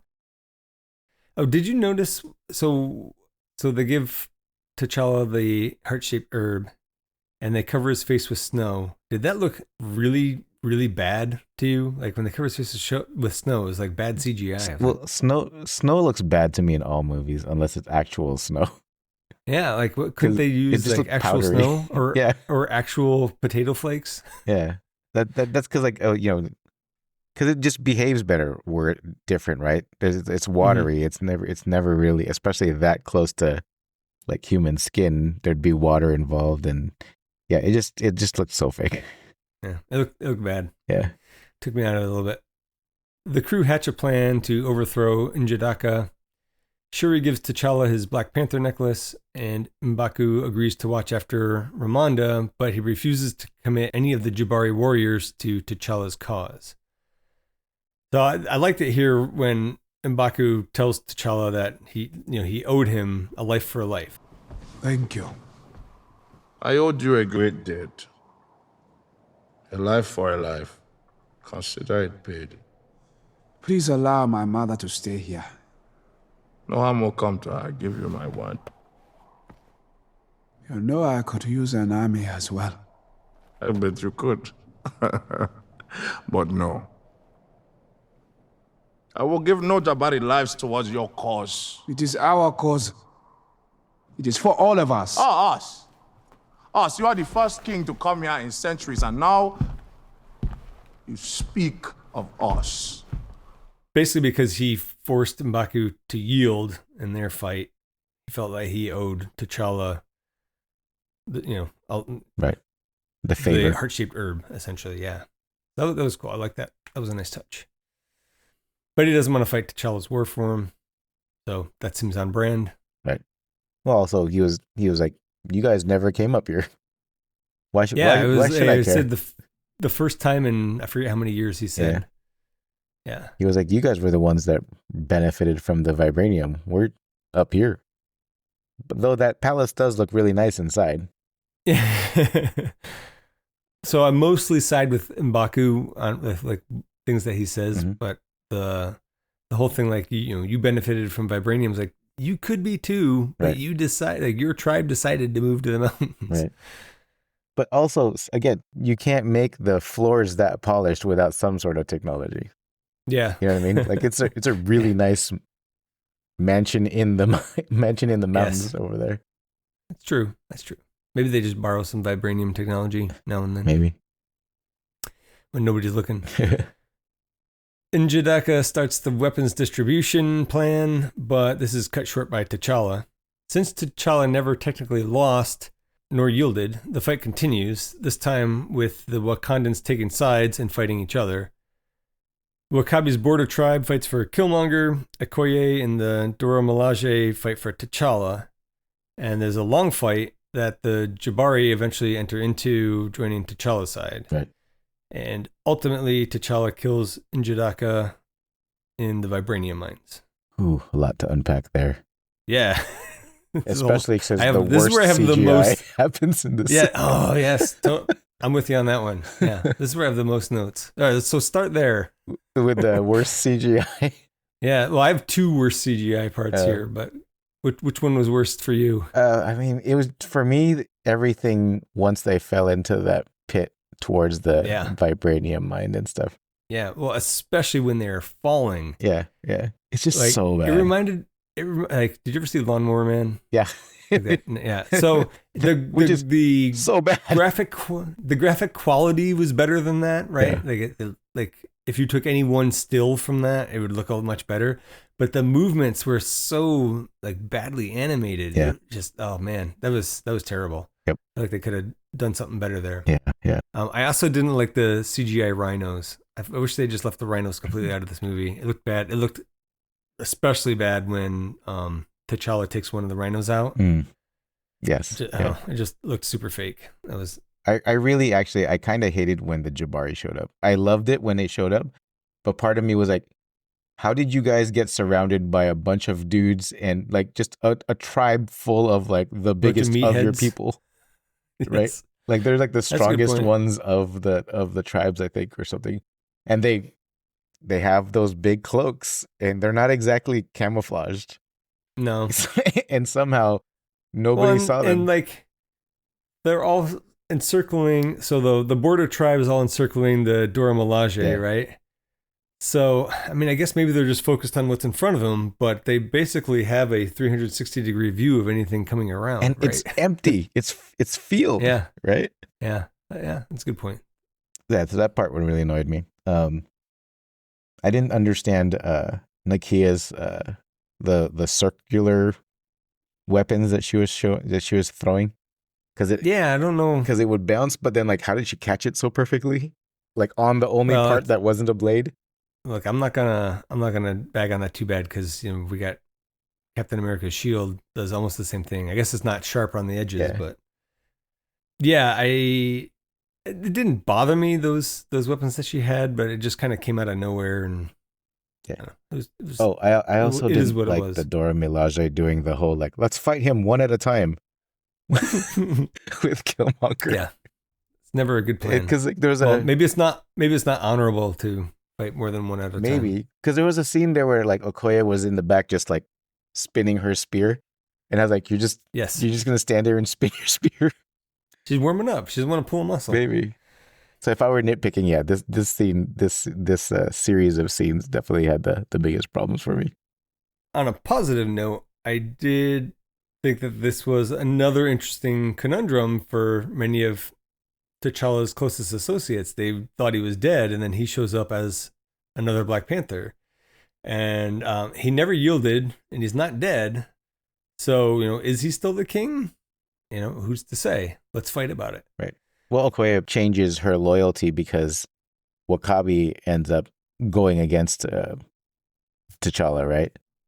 Right. And then so they picked sides, and she was like, well, if this isn't going to be fair, then I'm going to stick with the king that I remember liking the most. That's one of my favorite parts of this movie, actually, is that when Okoye confronts Wakabi. Drop your weapon. Would you kill me, my love? For Wakanda? Without question. And then he looks around and he sees like, all of his brothers and sisters essentially fighting each other. Right. And then he yields. And that's like a turning point in the fight. And I had a reaction to that. I'm getting a little bit of goosebumpy right now talking about it. Yeah. That was a really, really good scene. I wish that they'd had him in part 2. And He's not in part 2? No. He wasn't there at all. Like, yeah, I was really missing him. I only watched part 2 once. I can't. I'm going to have to watch it again, I suppose. Oh.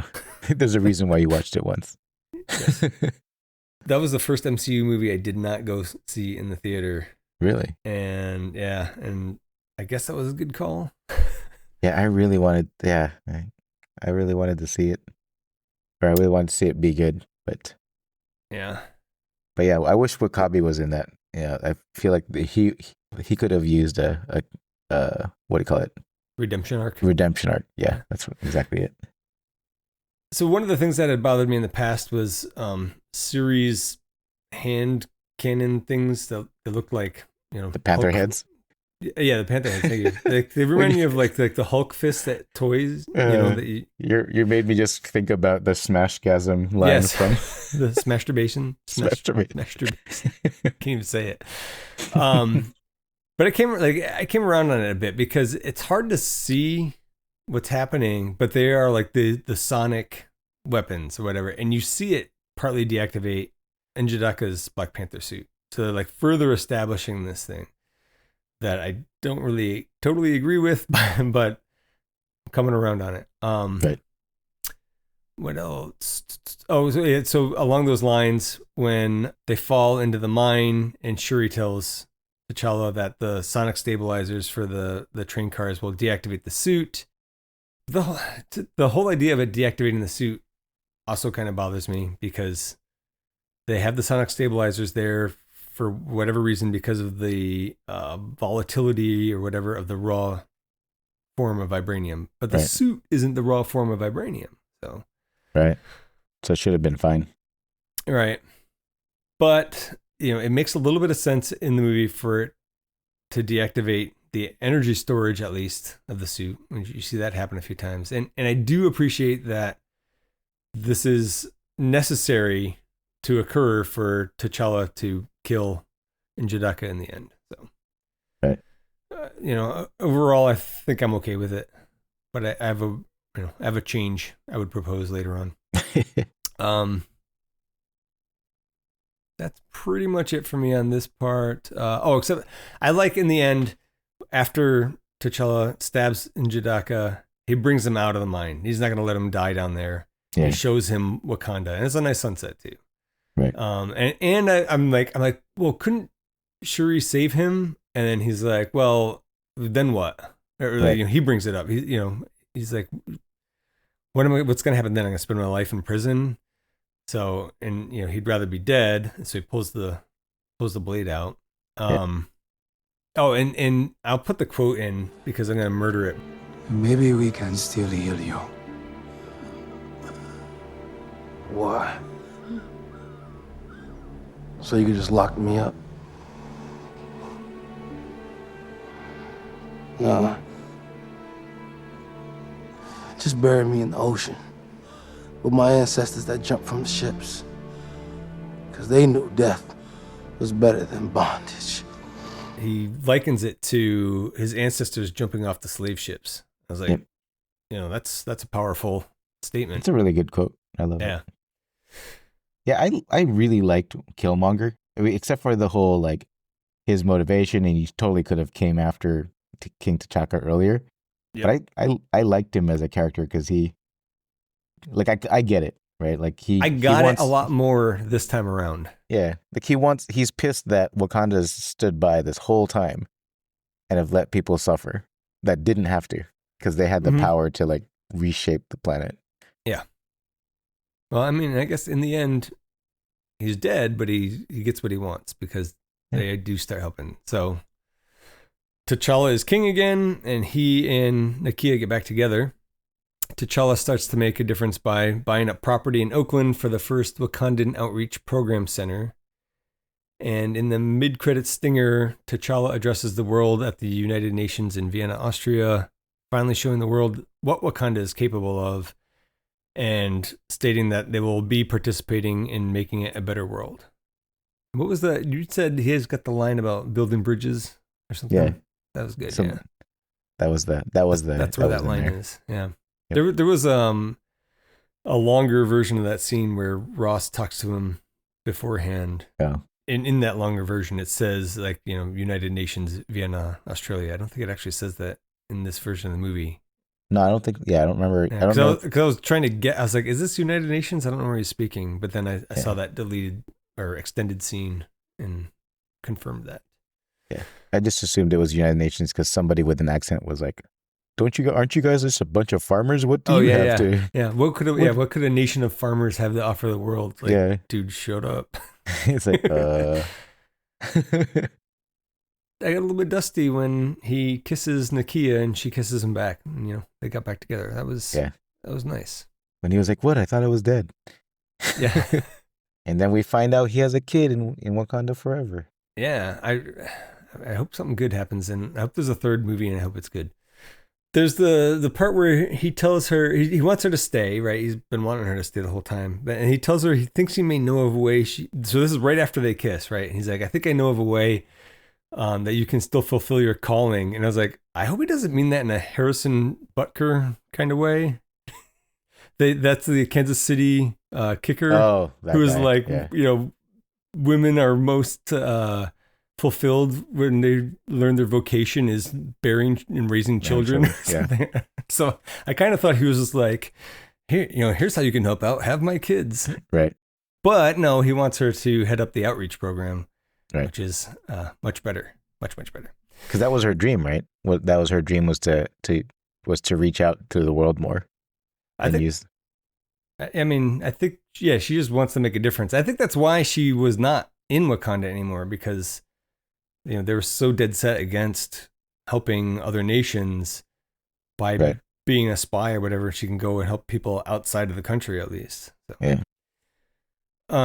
Did you have more on that? I was going to talk about the stingers real quick. Nope.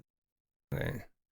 So in the post-credit stinger, we see that Bucky has been awakened. The other white boy. Yeah, that's right.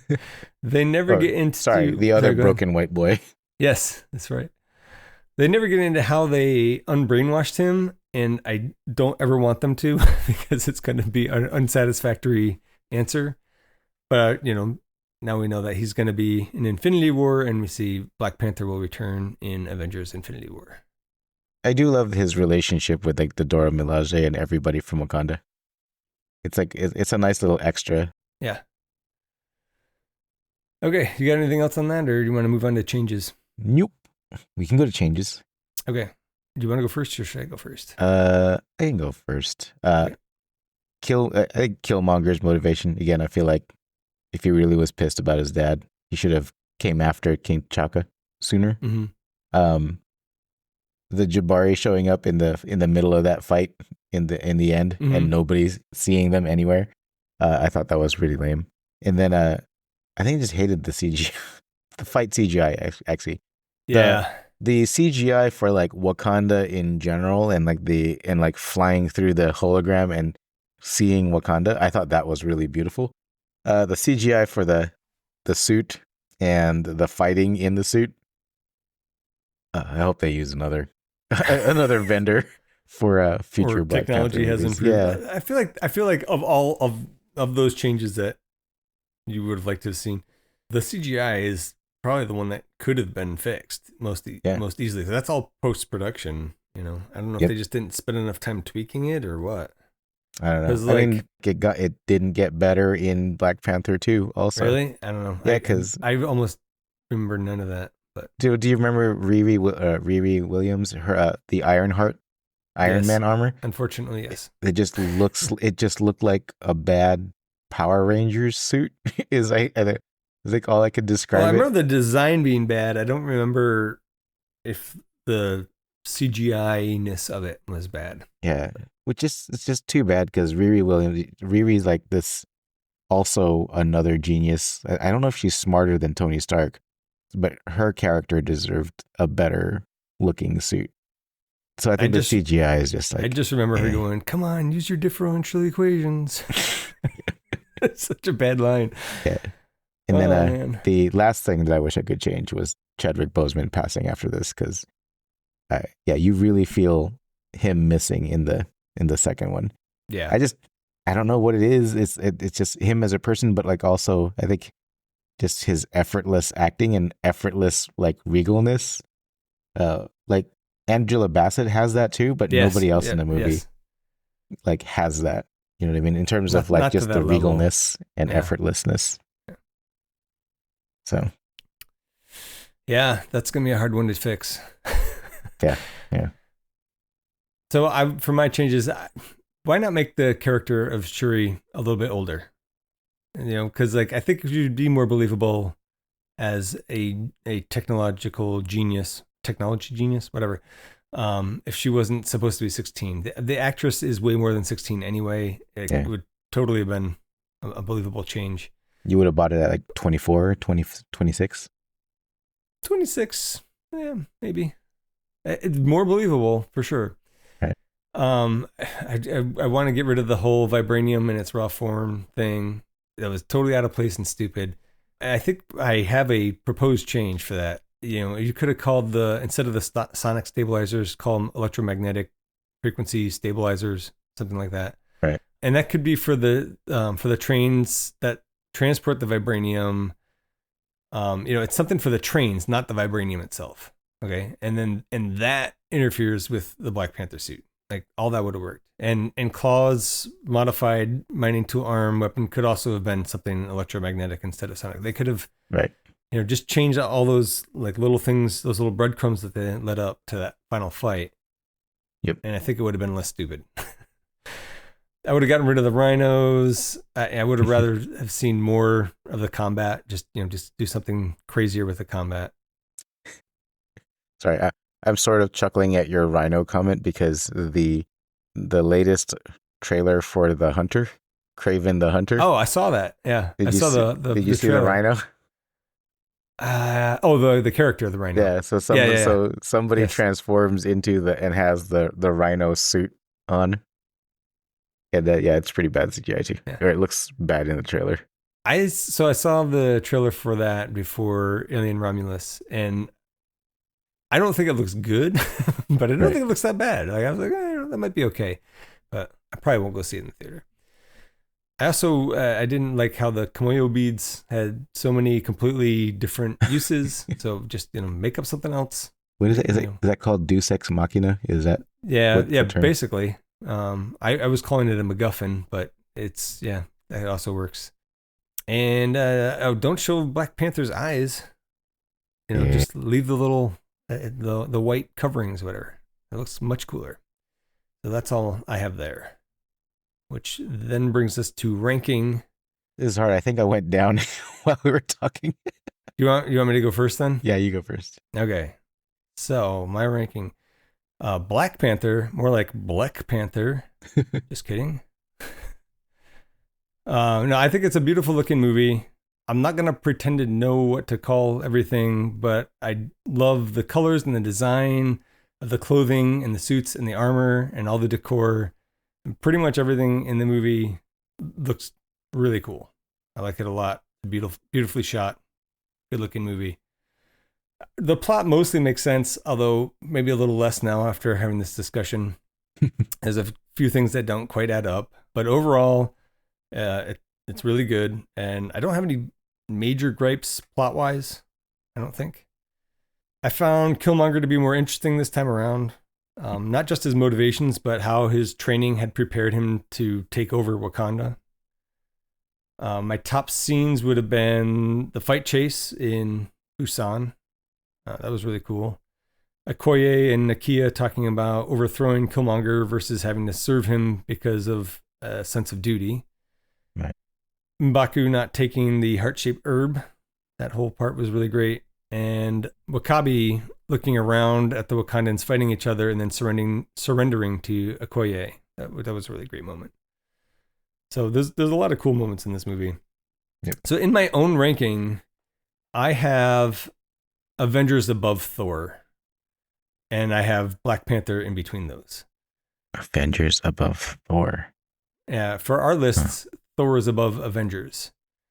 Right. So I feel like it could still be above Thor and be the new number 10. That would be my proposed spot for it. Really? You like Avengers 2 and Guardians of the Galaxy 2 better? Yes, I think so. But if you want to discuss it. Well, so here's the thing. Yeah. Guardians of the Galaxy Volume 2 is above Thor Ragnarok. And I like Thor Ragnarok better than this, for sure. So Avengers 2, if you want to discuss it, where do you think it falls? Let's start there. Yeah, no. That's funny. I forgot that Thor Ragnarok fell pretty hard for me into spot 8. I actually had Black Panther prior to this set of viewings. I had it like in my top 3, I feel like. Wow. But that was like before I was actually right. paying attention to the ranking. Where like, oh yeah, it's one of my favorite movies. Oh yeah, that one's also one of my favorite. Then like having 10 favorite movies. But for this one, I was actually thinking, I was definitely torn. And for me, Black Panther was landing just above Guardians of the Galaxy 2. Okay. But just shy of Captain America. But I also forgot Thor Ragnarok is there, and that we were okay, that we had a, and I do still like Thor Ragnarok so much. And I'm just thinking about it, like, in terms of which one am I going to go? Am I more likely to rewatch? Mm-hmm. Again, soon, probably Thor Ragnarok. In terms of interesting, what's more important to the events of the MCU timeline, I think that's Thor Ragnarok, right? That's Thor Ragnarok, yeah. It bumps right up against Infinity War, right? Basically. But see, like, I think for me, rewatchability, I would rather watch Black Panther over Thor Ragnarok. Because it's just such a beautiful movie. Just because you've seen Thor Ragnarok so many times? Well, they're both beautiful movies. I have totally seen different. Totally different aesthetics, right? Yeah, I think that they're both beautiful movies, but totally different for totally different reasons. Yeah. So I'm torn. If Thor Ragnarok wasn't number 8, I would definitely say it would be right after Thor Ragnarok, but I feel like I still like it better than Guardians of the Galaxy. I don't even remember how Thor ended up after Guardians of the Galaxy. Well, I'm still like at number 10. So you're saying 8 or 7? You're saying 7 or 8, right? Yeah, I'm saying 10. 7 or 8. And you're at after Age of Ultron, right? Yeah, because I feel like Age of Ultron is more important overall. Yeah, I don't know what it is. I just didn't like Age of Ultron as much as this. Yeah, no. Well, maybe, man, this might be the controversial, like, we play for it finally. Okay, so if we play for it and you win, where are you putting it? 7 or 8? I would put it at 7 if we play for it. You'd put it at 7 if you play for it. Okay. So this is a dangerous one for both of us. Yeah, I think we should, let's play for it today. Yeah. Yeah, okay. That means it's gonna count. Infinity Saga Trivial Pursuit Poker is going to count. Is this the first one that really counted? No, the first one that really counted was like Incredible Hulk. I'm still mad about it because you ranked it way too high. It messes everything up.